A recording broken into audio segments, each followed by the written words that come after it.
You ask Tiger to solve. This deals with linear equations with one unknown.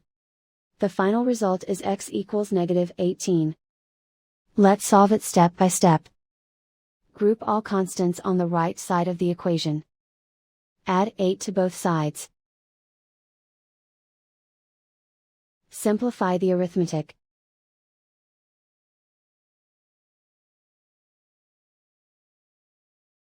Isolate the x. Multiply both sides by inverse fraction 2 over -1. Group like terms. Multiply the coefficients.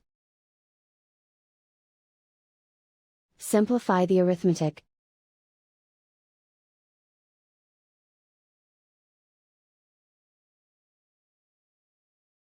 And so the final result is x equals -18.